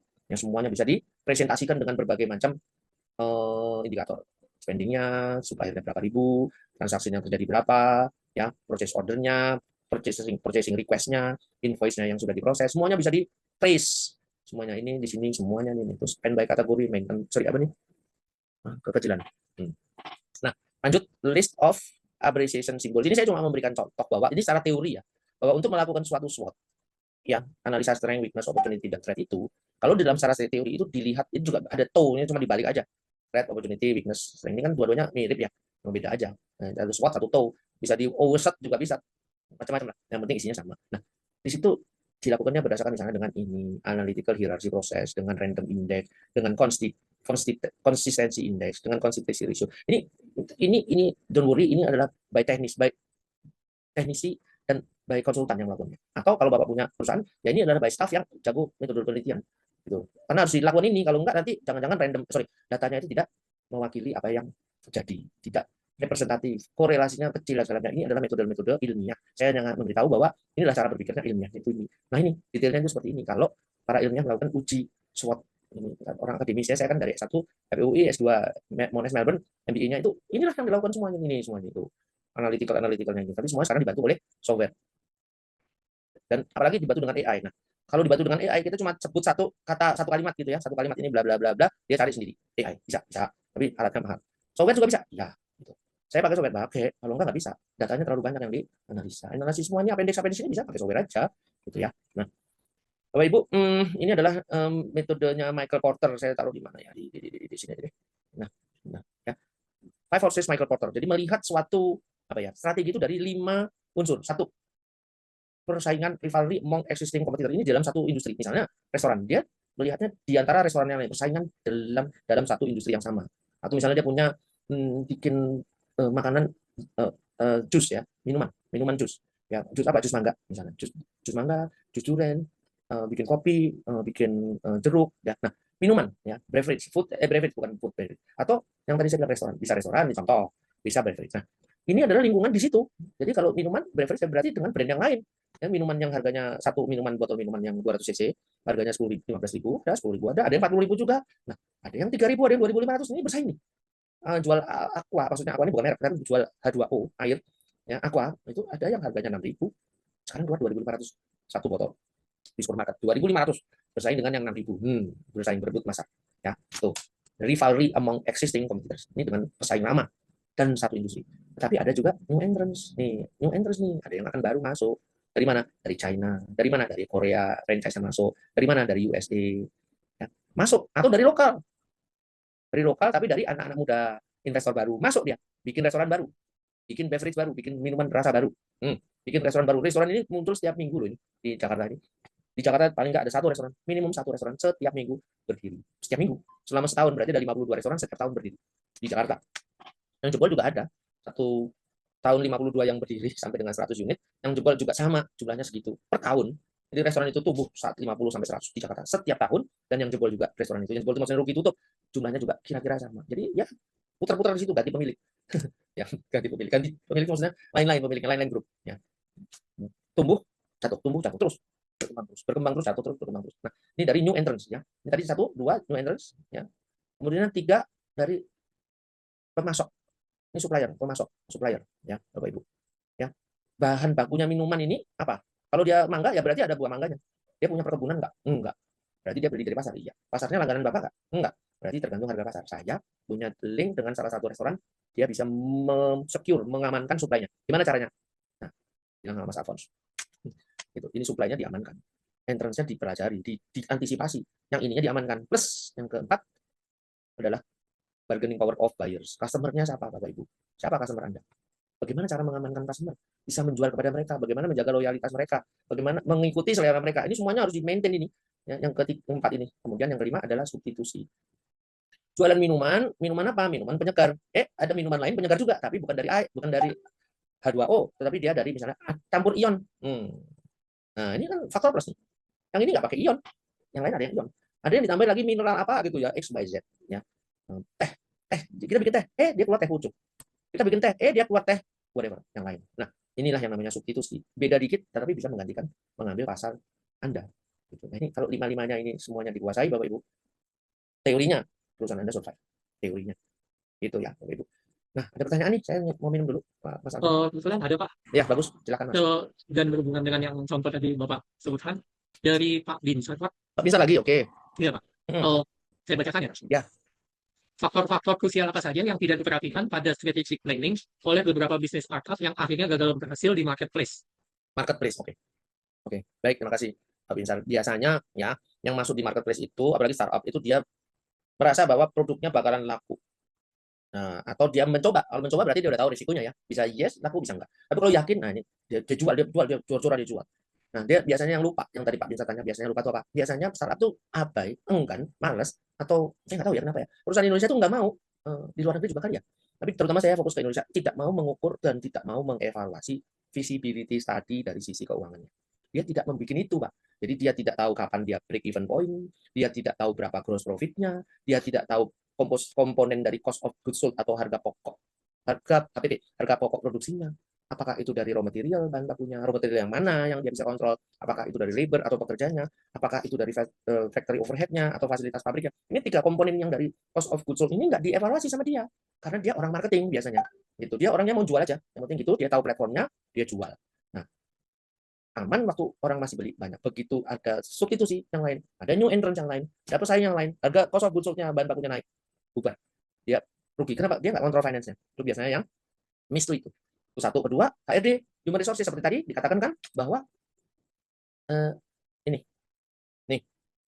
weakness ini restorannya namanya Starbucks. Ini high employee turnover. Ini simple loh ini, tapi ini orang nih. Manusia ini, human-nya nih. Kan yang memberikan service itu orang di restoran itu. Contoh restoran. Nah, kalau dia online, dia jualan apa? Misalnya dia bikin tas gitu ya. Dia bikin tas atau dia bikin baju pakai sablon, ya, desainnya bagus. Nah, atau dia bikin garment gitu ya, baju yang dia jahit sendiri gitu ya. Dia jualnya Tanah Abang, ribuan unit dia jual ke seluruh Indonesia, yang bahkan ke Afrika. Nah, Tapi dia lupa satu, nggak cek HRD-nya. Ini orang-orangnya yang jagung jahit itu nggak dipertahankan. Kalau dia punya restoran, orang yang jadi koki nggak dipertahankan. Begitu kokinya pindah, begitu kokinya pindah rasanya nggak enak. Langsung apa namanya? Langsung pelanggannya kecewa. Karena apa? Karena rasanya yang tadinya dapat nilai 9 turun jadi 7. Waduh, ini standar nih. Nah, itu loh. Itu Pak. Human resources sama terutama finance-nya nggak kontrol. Itu Mas Alfon. Baik, semoga terjawab pertanyaan Iya. dari Pak Bintang, Pak. Iya, banyak kan Indonesia enggan, nggak mau mengevaluasi, mempersiapkan, memplanning finance itu jelas. Banyak sekali. Coba deh nanya perusahaan Anda, ada laporan keuangannya nggak? Pakai software nggak ada. Nah itu salah satu contoh. Kalau ada bagus, tapi hanya untuk bikin pajak. Nah, bikin evaluasi planningnya ada nggak? Nggak ada. Nah itu kurang. Gitu aja. Ya, sorry ini saya terlalu direct ya, tapi saya kasih warning ini karena kalau dalam keadaan ekonomi sedang up and down-nya itu krisisnya ini bukan krisis ya, tapi turbulensinya tinggi itu tanpa mengontrol finance itu jebol Pak. Gitu. Rugi. Itu kebanyakan rugi karena nggak tahu di mana saya ruginya, di mana saya untungnya nggak tahu gitu. Bikin restoran dia punya 10 menu, dia nggak tahu menu mana yang paling untung, dia nggak tahu. Paling rugi juga dia nggak tahu. Kenapa? Karena dia tidak evaluasi finance-nya.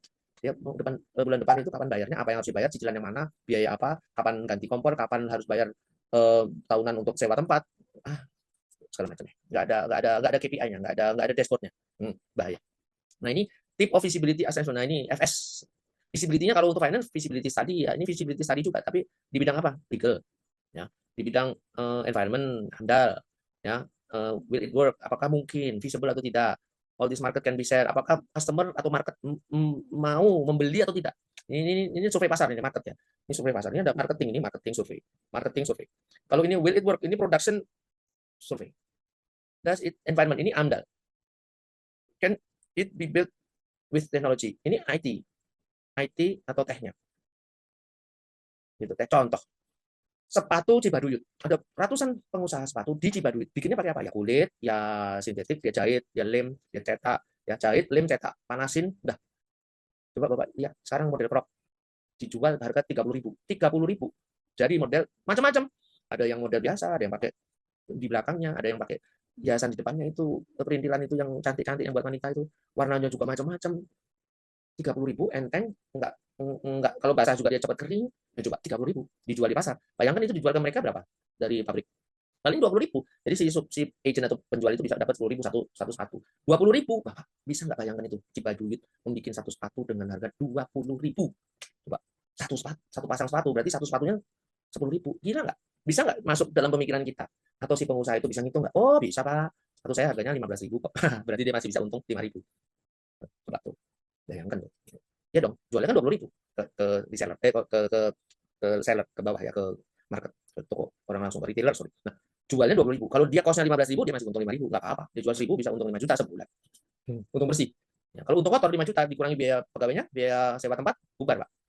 Bisa nggak satu pasang sepatu 15.000? Itu ya. Nah ini pesaing dari industri Pak.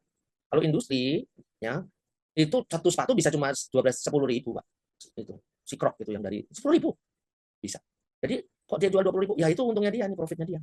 10.000. Ini dia bisa jual ini ke retail 20.000. Retail jualnya 30, supplier dapatnya retailer dapatnya 10.000.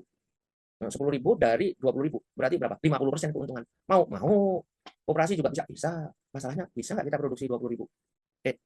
Produksinya 10.000. Nih, satu pasang loh. Dia jualnya 20.000 atau minimum 15.000 dah. Maksimum 15.000. Dia cuma untung 5.000. Bisa nggak? Nih, dia jual 20.000 kan berarti untung 5.000 kan? Bisa nggak? Kalau nggak bisa, finance ya, feasibility study-nya nih, assessment. Kalau nggak bisa, ya jangan bikin, Pak. Perusahaan Bapak bakalan rugi.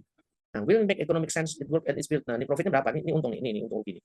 Cost of goods sold, harga pokok produksi, HPP, dicek HPP. Sampai detail, Pak. Sampai detail, semua unsur dihitung. Nggak cuma bahannya, tapi juga sewa tempatnya, buruhnya, biaya wifi-nya, listriknya, minumnya, semua harus dihitung. Nah, jangan karena Indonesia itu gini, yang ngerjain keluarga, yang ngerjain temen, yang ngerjain part of the family, mereka gajinya nggak dihitung, ongkos kan bikinnya di rumah, nggak bayar sewa. Nah ini yang gawat ini, nah nggak bisa ngitung profitnya, salah, rugi sebetulnya. Nah, how will project will impact the community? Nah ini benefitnya ya apa nih? CSR, corporate social responsibility, itu social responsibility. CSR-nya ngasih nggak itu apa manfaatnya bagi environment? Nah ini kalau orang Islam atau orang beriman, amalnya ada nggak gitu ya. Kalau cuma bikin profit tidak kena amal ya, untung di dunia tetapi nanti di sononya tidak dapat apa-apa gitu. Mas Alfa kok senyum-senyum kenapa? Enggak, Pak. Biasanya kan kalau ada perusahaan pabrik, dia buat amalnya merekrut penduduk sekitar, Pak. Oh ya bagus. kalau aduh nggak sebut perusahaannya gede soalnya. Perusahaannya gede nih, ya perusahaan tambang di suatu daerah. Dia mempekerjakan orang-orang di situ. Iya, banyak sebagai apa? Satpam, sebagai office boy. Kenapa? Ya ilmunya di situ nggak ada pendidikan, Mbak. Jadi memang untuk tahun pertama, tahun kedua memang yang di-hire ya orang-orang yang model gitu. Tapi engineer-nya dari mana? Oh, direktur keuangannya, oh, manajer ini, supervisornya dari seluruh divisi. Mayoritas dari luar kota. Karena mereka pendidikannya lebih bagus baru. Setelah mereka dapat beasiswa, setelah 5 tahun kemudian baru anak-anak daerah bisa naik jadi lulus politeknik, lulus sarjana, baru mereka di-hire. Teorinya gitu, Mas. Teorinya. Kenyataannya sih enggak. Kenyataannya enggak. Betul, Pak. Biasanya baru setahun udah diberhentikan semua, Pak. Ini sisain 1-2. Ih, aduh, ya deh, no comment deh itu. Nah, ini adalah pertanyaan bagus ya, jarang yang mikirin ini tuh, apalagi dalam keadaan krisis. Udah deh, ini nanti dulu deh, dicoret dulu. Ya, tapi ya kalau percaya bahwa dunia ini adalah kita apa yang diinvestasikan di dunia akan untuk kemaslahatan banyak orang akan diperhitungkan. Dapat 10 kali balasan dari Allah, orang akan memasukkan ini. Ini yang ingat loh ya, itu biasanya, tapi ini jarang. Itu mungkin nggak tahu lah, mungkin kurang dari 20% orang manusia ini kurang dari 20% akan memikirkan CSA. 80% memikirkan profit.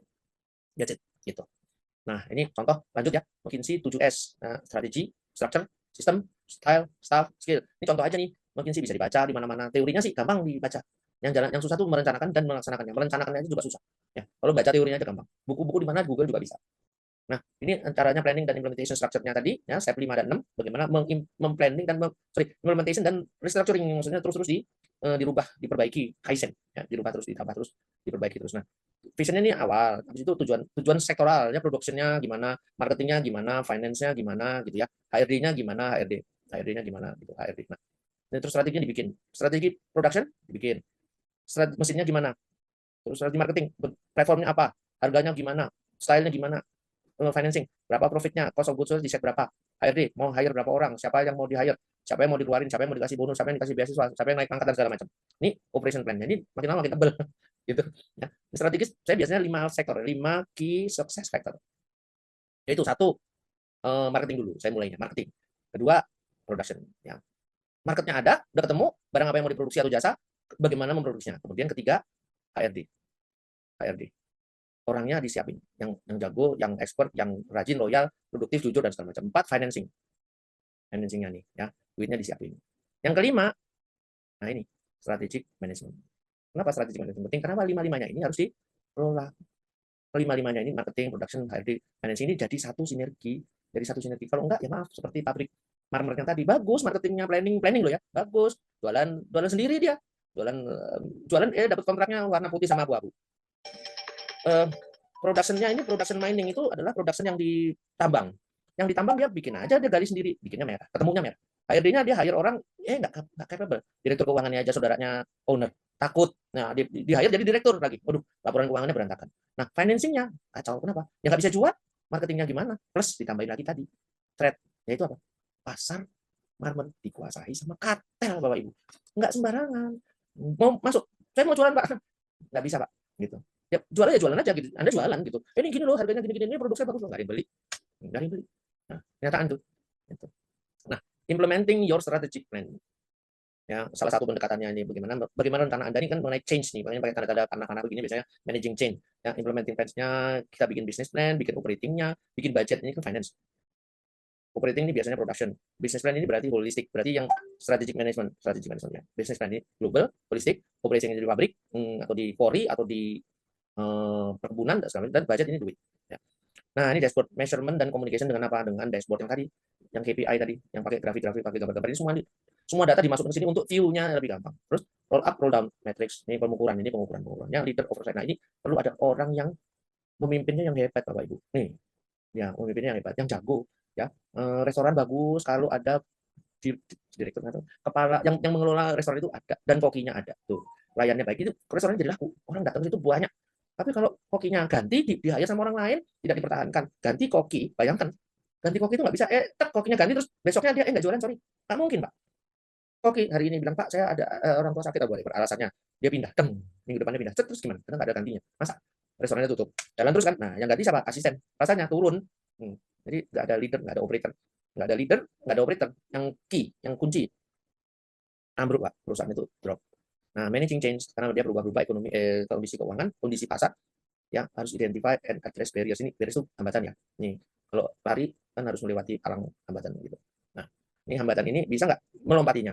Ya, Dan ini datang setiap hari. Seperti yang saya bilang, restoran di Jakarta misalnya ya, itu 1 tahun 50 kali, 50 tumpung sampai 100 baru. Tapi juga 50 sampai 100 yang jebol, yang tutup, ganti di restoran. Kenapa? Nggak kuat survive. Nah, itu banyak sekali. Nanti dikirim aja Pak Mas Alfon ya, mengenai step 1 ini, step 2, dan ini hanya untuk membantu aja. Pada dasarnya saya sudah jelaskan. Nah, ini satu lagi mungkin yang saya bilang bahwa identify smart KPI. Smart itu yaitu tadi follow the smart framework, yaitu KPI-nya itu adalah spesifik, jelas apa yang mau dicapai, measurable itu bisa diukur, ukurannya apa? Itu terus achievable, bisa tercapai, jangan masuk akal, tidak sesuai dengan kemampuan, nggak mengawang-awang, tidak kapasitasnya memproduksi 100 tapi pengen targetnya 500. Gimana caranya gitu? Harus jelas caranya gimana. Boleh 500 tapi bagaimana? 400-nya dia import atau 400-nya pakai partner lain atau buka franchise itu gimana gitu. Terus relevan ini berhubungan dengan kemampuannya dia, relevan dengan kemampuannya staffnya, relevan dengan perusahaan brandingnya ya gitu. Terus time spesifik, dikasih batasan waktu. Dikasih batasan waktu tuh nggak cuma kapan harinya, tetapi juga kapan bulannya, mau mencapai kapan gitu. Nah, ini kan Januari, Februari, Maret sampai dengan Desember. Nah, misalnya. Nah, ini semua ini smart ini ya guidance lah. Spesifik, measurable, achievable, relevan, dan time spesifik, time frame. Ini salah satu metode kuno ya, tetapi kalau dilaksanakan bagus banget. Yaitu balance scorecard yang tadi ditanyain Pak Binsar. Apa sih yang biasanya jarang? Ini finance ini jarang Pak, yang perusahaan menengah apalagi yang mempunyai ini. Menengah loh ya, kalau perusahaan besar pasti pakai, pasti. Dia ada ROI-nya nih, ROI ini warna sini. ROI ini tuh, ROI-nya, cash flow-nya, financial result-nya. Ini financial report. Financial report. Perusahaan menengah mana ada sih? Jarang yang bikin financial report. Apalagi cash flow, apalagi ROI, jarang ini Pak, ini udah jarang banget ini. Perusahaan menengah loh ya, jarang, nggak ada. Jadi dia nggak tahu apakah perusahaan itu sebetulnya return on investment-nya bagus atau kecil atau rugi, nggak tahu. Ya. Kalau financial report mungkin bikin kenapa? Karena untuk pajak, tax. Udah, begitu taxnya jalan, jadi karena laporannya harus pakai laporan keuangan, ya kan PT. Udah selesai. Apakah ini financial report buat analisa? Enggak. Nah, berarti strateginya ngapain? Bobol dari sisi satu, financial yang tidak dikontrol. Gitu. Kalau customer relationship-nya kemungkinan ini banyak yang dilakukan karena orang orientasinya ke market. Ini banyak, udah aman. Ya. Internal proses ini juga jarang. Ini juga jarang. Activity per function jarang dievaluasi. Proses alignment yang betul-betul detail ya. Enggak. Mesin mana di antara 10 yang dipakai? Berapa jam? Siapa operatornya? Kalau koki, siapa yang membuat makanan? Siapa yang rajangnya? Siapa yang menyajikannya? Siapa yang nyimpen di storage-nya? Siapa yang setiap hari belinya ke pasar? Pasar ke siapa? Ke orang yang mana? Harganya berapa? Apa dianalisa? Tuh. Nah, education group nggak pernah dievaluasi. Yang penting jalan. Ini nggak pernah nih, jarang nih. Perusahaan besar juga sedikit yang melakukan ini, paling cuma 50%. Nih. Training opportunity ini cuma ya training aja, tapi yang betul-betul pakai itu biasanya perusahaan besar ya, 50% yang betul-betul evaluasi di sini. Human resources ini, human ini. Brain nih, kemampuan otak nih. Di mana sekarang sudah mulai tergantikan dengan AI. Accounting nggak perlu lagi, dokter nggak perlu lagi, lawyer nggak perlu lagi. Lawyer nggak perlu lagi, jadi kalau ada bersengketa, 2 PT bersengketa mengenai kontrak, dia cukup melakukan order kepada AI untuk arbitrase, international arbitrase, itu bayar, yang evaluasi kontrak itu AI, Bapak Ibu. Bayar, nggak ada orangnya, nggak ada, hanya AI. Dan dia bisa menentukan si A yang menang, si B yang salah, atau si B yang menang, si A yang benar, si A yang salah dalam kasus. Dan dia mereka dua-duanya A, B sepakat untuk menggunakan lawyer itu, pengadilannya di arbitrase internasional itu. Ada orangnya, hakimnya nggak ada, AI. Ya. Accounting juga gitu, iya. Sekarang udah, hampir, gitu, hampir. Jangan heran kalau seperti Anda masuk di melihat vending machine, kan ada minuman kan Anda bisa lihat gitu. Pilih yang mana, masukin duitnya atau pakai kris atau pakai apalah tap debit card, tinggal tunjuk tak dia langsung keluar.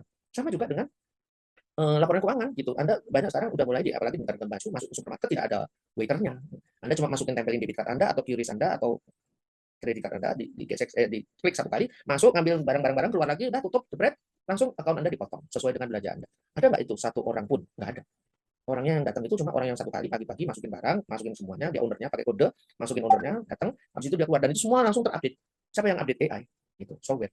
Anda yang jaga enggak? Orang masuk bisa, tapi dia harus masukin dulu debitnya dan ada kameranya. Kalau dia ada 2 orang, dia lihat nih 2 orang ini yang beli siapa? Dua-duanya ya udah, kredit cardnya si yang orang yang masuk itu yang di bill gitu. Gitu. Demikian Bapak Ibu, saya rasa gimana Mas Alfon? Timing? Ada waktu Q&A? Udah azan sih Pak. Kita kasih kesempatan 1-2 ya kali ya Pak. 1-2 silakan. Baik Bapak Ibu, dipersilakan bila ada yang punya pertanyaan bisa langsung unmute. Oke, pertanyaan 1-2 Bapak Ibu, kesempatan ketemu saya sebelum nanti semoga ada yang order ke yang seminar berbayar atau private consultant atau special untuk in-house training juga boleh.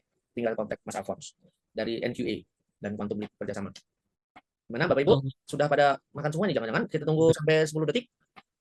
Ada WA? Tuh kelihatannya WA-nya, chatnya ada tuh Mas. Itu cuma dari Pak Binsar Pak. Udah mengucapkan terima kasih. Sama-sama Pak. Terima kasih. Sama sukses. Masih belum ada pertanyaan Pak. Belum ada. Baik. Kalau gitu kita tutup aja Mas. Baik Pak, saya tutup ya. Ya silakan, terima kasih. Baik Bapak Ibu, bila tidak ada pertanyaan, izin saya tutup event kita dari pagi hingga siang hari ini. Sekali lagi diinformasikan ke Bapak Ibu peserta, kalau event kita ini gratis alias tidak berbayar. Namun bila Bapak Ibu ingin mendapatkan modul yang berisi e-sertifikat, e-materi, bonus e-book 2, dan rekaman webinar di hari ini, caranya cukup mudah, cukup scan barcode-nya, dan Bapak Ibu akan terhubung dengan Mas Aldo. Dengan biaya investasi sebesar 150.000 per modul. Ini 2 bonus e-booknya. Tiada gading yang terta, dimohon untuk Bapak Ibu peserta bila memungkinkan memberikan evaluasi untuk webinar kita di hari ini agar NK Indonesia bisa improve ke depannya. Berikut link dari NK Indonesia dan Bapak Ibu dapat terhubung dengan semua platform sosial media dari NK Indonesia, dari website, YouTube, LinkedIn, Instagram, WhatsApp, Telegram, dan sebagainya. Wah. Karena cukup mudah, cukup scan barcode-nya. Terakhir adalah foto grup, foto bareng Pak. Oke. Dipersilakan bila Bapak Ibu memungkinkan untuk buka kamera. Baik, saya ambil 1, 2, 3. Terima kasih Bapak Ibu sudah hadir dari pagi. Terima kasih Pak Bahar, Bapak Ibu, salam Lapi, sukses.